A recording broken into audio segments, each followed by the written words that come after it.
So, spoiler for this one, there is a high possibility that your favourite albums may have already been brought up in either of my two prior list videos. Yes, that is a plug for my content, as well as an excuse to make even more people mad at me. There's a lot of albums that I'm going to put in this list that I already said about, and I'm not suggesting that the following 10 albums are the best subjectively. These are just 10 of my favourites, and I tried to make all of the albums I've picked so far a mixture of the struggle that was 2020 as well as just shit I really liked. So here it is, my official top 10 favourite albums of 2020.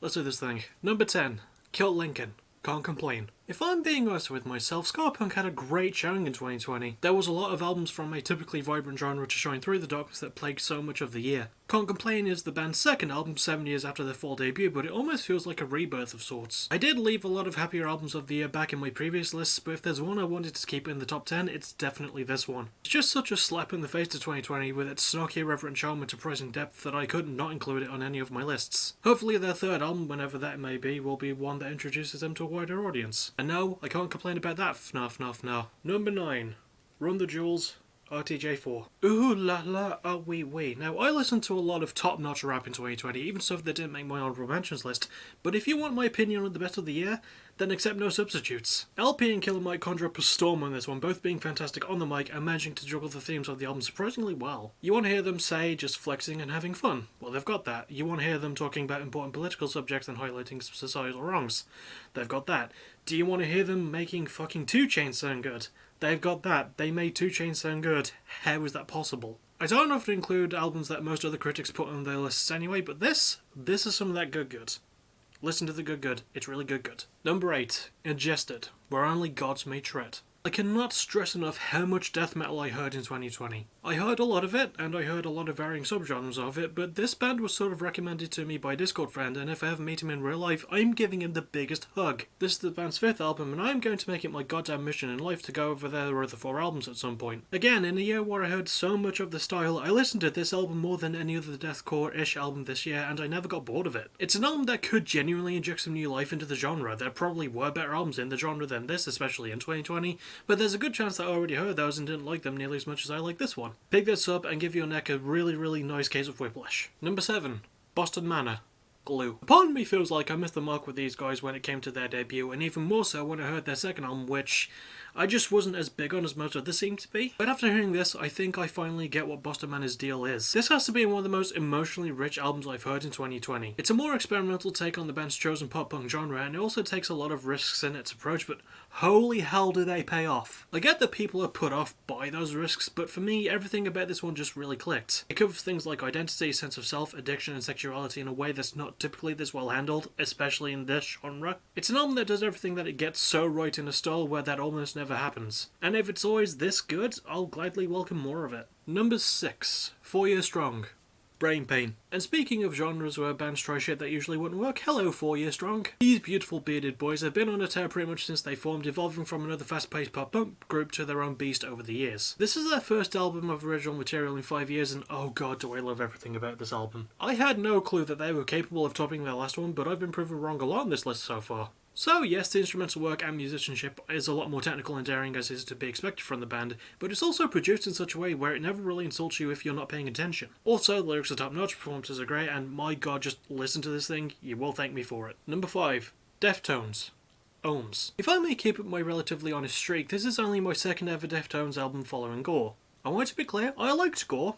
I fucking love Ohms. I've heard enough Deftones to know of their sound, and I also know that the sound can be a bit tricky to the uninitiated, but if you listen to this album, even if you don't get the sound, you'll have heard something amazing regardless. Deftones have always been known to be one of the most intelligent bands in the genre, which is saying something for art rock, but damn, the band's just been at this for 32 years and they still sound this good. Taking the time off between albums worked wonders for them, and they still sound as fresh as they ever have, especially considering that they've got their affairs more in order now. Ohms is as heavy and complex as you would like from Deftones while not making you feel dumb for not getting it, and in my opinion, Ohms is also a great way to start the top 5. Number 4, Protest the Hero, Palimpsest.